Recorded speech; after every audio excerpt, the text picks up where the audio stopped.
Indeed, I remember it was around this time that my eldest brother Desi, was a young teenager, was to join the young wing, youth wing of the official Irish Republican Army, and he was to be murdered years later in a Republican feud.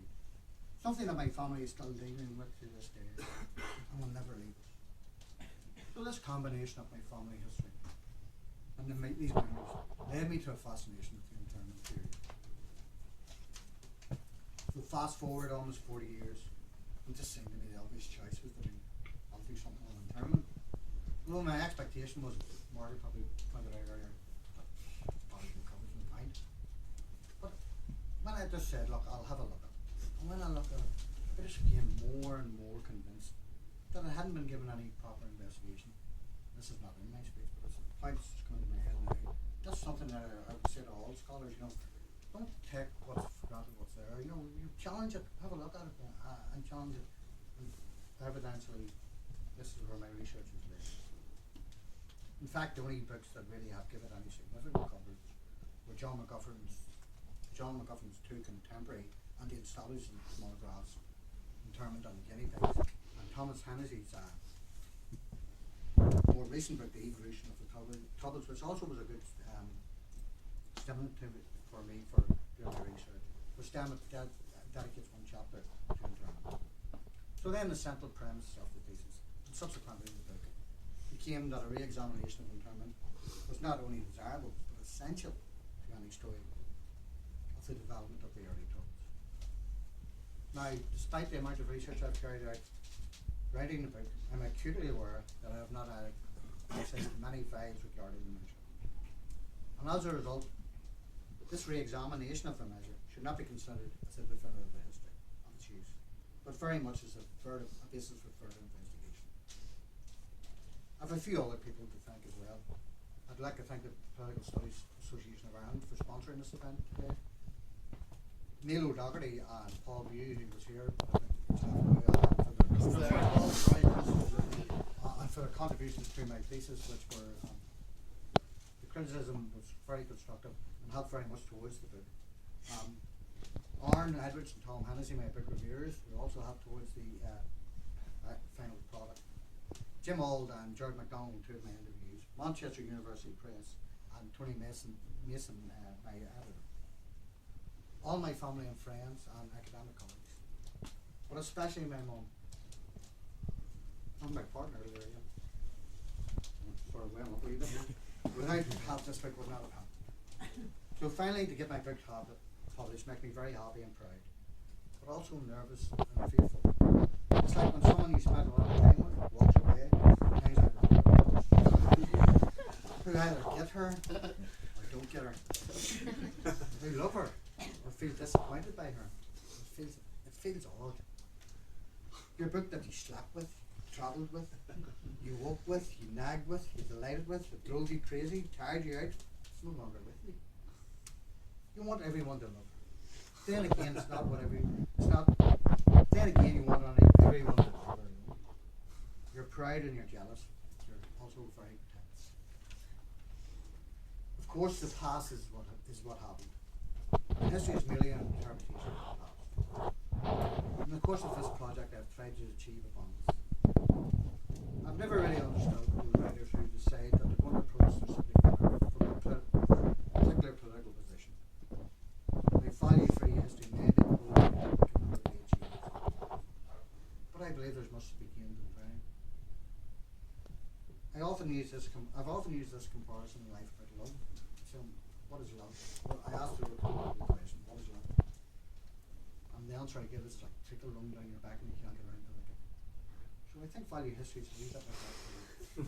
It's like trickle run down your back. You can't get around to it. But it doesn't mean that you shouldn't want to taste something sweet. Talking about tastes and flavours, I just wanted to read a few extracts from the book, just to give you a taste and flavour of the book. So the first one is in regard to the colonial context of the measure.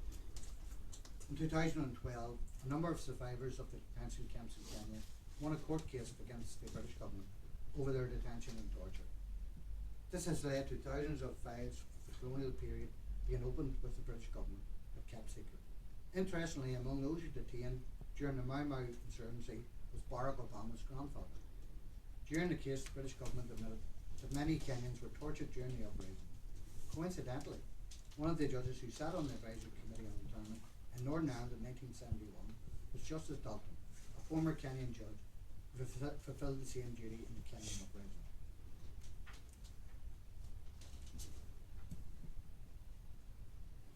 So the next bit is just to do with, it's just after the Abercorn bombing in Belfast in March 1972, and it's an editorial from the Republican News.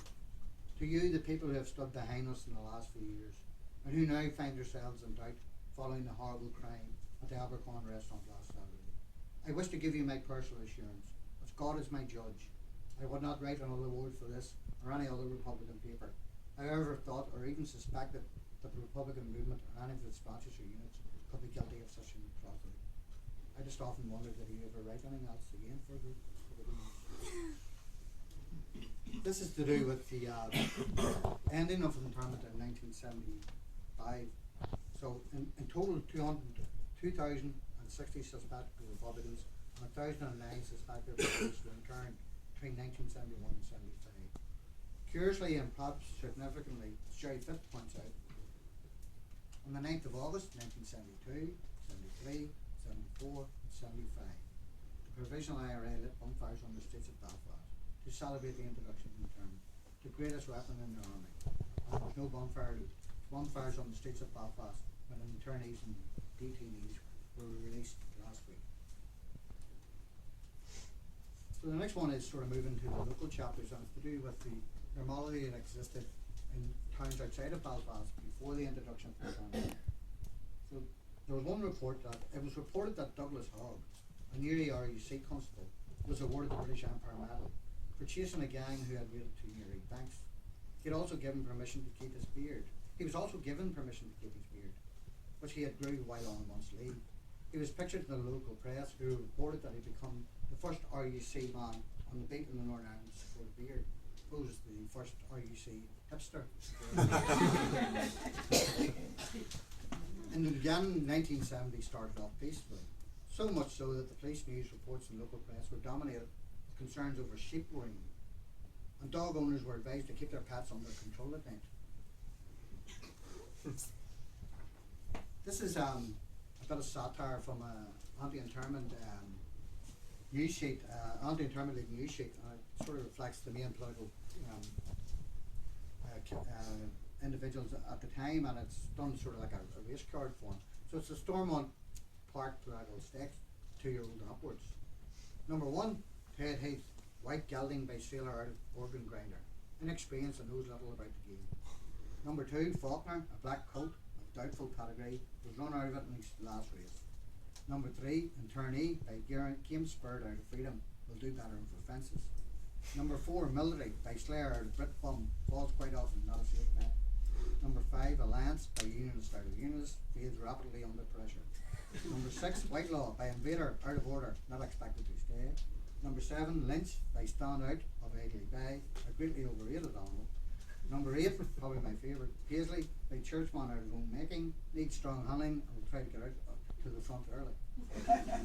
So the last wee one I want to share, and this is sort of I always think of it when with the ongoing debate on the flag protest. I don't know why, but I always do anyhow. So it's to do with after the imposition of direct rule in Lurgan, the reaction of loyalists. So a crowd of several hundred loyalists attacked the RUC station and burned the Union Jack. The mob was also bombarded the British Army with stones and screaming, "Go home, you British bastards." So I just want to finish off by thanking you so much, everybody, for coming. It's great to see you all here. You're more than welcome to have a drink of Stone and for a wee chat now. And I think we're going to head on for a few things, probably over to the parlour, and everybody's more than welcome to come and maybe have a wee chat with them.